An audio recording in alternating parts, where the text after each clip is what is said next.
এটা কিন্তু আপনারা খুব সুন্দরভাবে ইজিলি কিন্তু এটা মুভ অন করতে পারবেন, যে কোনো জায়গায় নিয়ে যেতে পারবেন। এটাতে আপনারা ফিচার পাচ্ছেন জিপিএস ফিচার। হ্যালো, আসসালামু আলাইকুম। আমি আপনাদের জন্য আরেকটা আপডেট নিয়ে আসছি। এটা হচ্ছে কি P31 Pro ড্রোনটির লুকিংটা খুবই সুন্দর করা হয়েছে।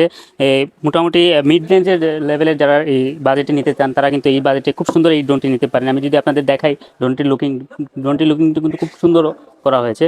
আপনারা চাইলে কিন্তু এটা নিতে পারেন। আপনার এটার সাথে খুবই কী কী পাচ্ছেন আমি একটু বলে দিই। এটার সাথে খুব সুন্দর, খুব প্রিমিয়াম মানের একটা আপনার এটা ক্যারি ব্যাগ পাবেন, ওয়াটারপ্রুফ যেটাকে বলে। এটা খোলার সাথে সাথে পাচ্ছেন হচ্ছে 2টি ব্যাটারি, তারপর ইউজার ম্যানুয়াল, তারপর হচ্ছে কি সেন্সর পাচ্ছেন। আপনার ব্যাটারি লেভেলটা হচ্ছে কি 4000 এমএচের ব্যাটারি লেভেল, দুইটা পাবেন সাথে। তারপরে যদি আপনি আপনাদের একটু কাছে আনেন একটু ডিসপ্লেটা দেখেন, ডিসপ্লের কোয়ালিটি কিন্তু খুব সুন্দর করা হয়েছে। প্লাস হচ্ছে কি ভিডিওর যে কোয়ালিটিটা খুবই সুন্দর করেছে। আপনি যদি নিজের চোখে যদি না দেখেন তাহলে আপনি এটা বিশ্বাস করতে পারবেন না। এটাও কিন্তু নিতে পারেন P31। এটা আপনারা যদি, এটা কিন্তু আপনারা খুব সুন্দরভাবে ইজিলি কিন্তু এটা মুভ অন করতে পারবেন, যে কোনো জায়গায় নিয়ে যেতে পারবেন। এটাতে আপনারা ফিচার পাচ্ছেন জিপিএস ফিচার, প্লাস হচ্ছে ওয়ান ক্লিক রিটার্ন আর সুবিধা রয়েছে। এটা কিন্তু মিড রেঞ্জের মধ্যে এটা খুব ভালো মানের ড্রোন। আপনারা চাইলে কিন্তু এটাও নিতে পারেন। নিতে হলে চলে আসতে হবে করিমুল্লাহ মার্কেটে, পঞ্চমতলা 114 নম্বর দোকান। ধন্যবাদ।